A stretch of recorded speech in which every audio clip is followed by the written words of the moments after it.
Ogeessa ogbarruu fi miidiyaa hawaasaa waajjira pireezidaantii mootummaa naannoo Oromiyaati. Waan isin bashannansiisu waan gabaabaa ergaa gabaabaa isin dabarsaa isa sallee mee yeroo tokko na fudhadhaame.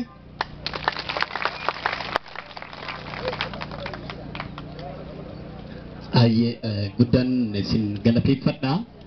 Dhugumatti lafa eebbifamtootana dachee mee bokkoo irratti argamee waltajjii bareedduu tanarratti akan ogbarruu ta'u gabaabduu dhiyeessuuf affeeramu kootti gammachuu guddaatu natti dhaga'ama.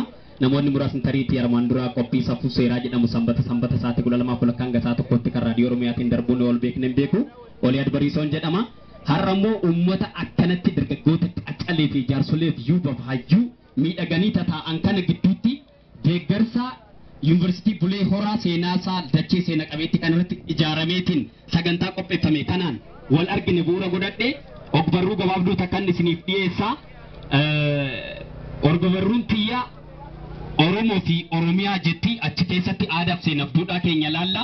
Irraan gadee ka'umsa qubeewwan tokkoon bu'oo walaloo kanaa yeroo gaddubbiiftan Oliyaad loved Oromia so much forever and any better and the danger jetti.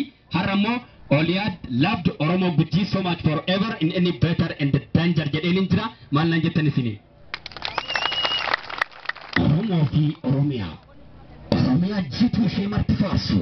Lalistuu badhaatu maqaa ishee kaasu. Saasee laggeenii gaara farachiisu.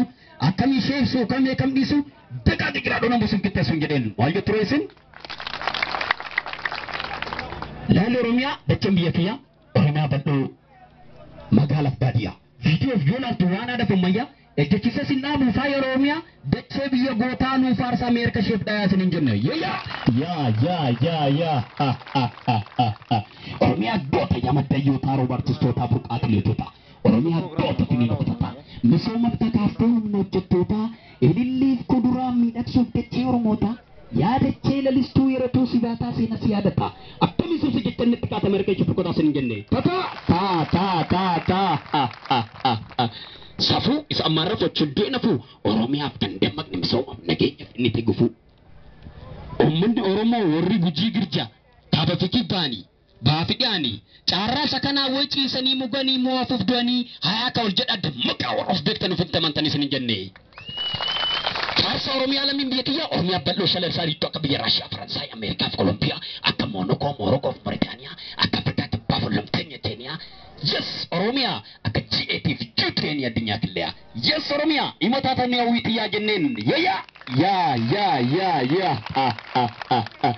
Ye Oromia gootummaan akka Liberia buqqaan akka Libya video factory website kun namti internet Oromia maya. Emailiif kan ta'u qubeen kan keena laakamee biyya kiyyaa rabbi nu atursi keessa nagayaan dachee Oromiyaa jenneen dhufaadha dibana horaa bulaa fayyaa ta'a guddaan isin jaalladha. Baay'ee galatooma Yuunivarsiitii Bulee Horaa sagantaa kana akkanaan mijeessee Yuunivarsiitii Bulee Horaa gaanuti armaan duraan akka caarraa teenyaas Yuunivarsiitii Diilaan baradhee biyyeetiyya. Yuunivarsiitii Bulee Horaadhaa seenaa fi duudhaa isheetiin ayyubuun dhaga'u guyyuu kam deemu jedheen hawaan ture. Har'ammoo asitti caarraa kanaan maqaa fi hojii inni waggaa muraasa keessatti 2004 jalqabee hanga ammaatitti irra ga'e kana ayyubuun dhaga'u gammachuu guddaatu natti dhagahame. Harka ol qabannee jajjabaadhaa fayyaa ta'a. Baay'ee galateeffannaa mee keessumaa kanaaf mee yeroo tokko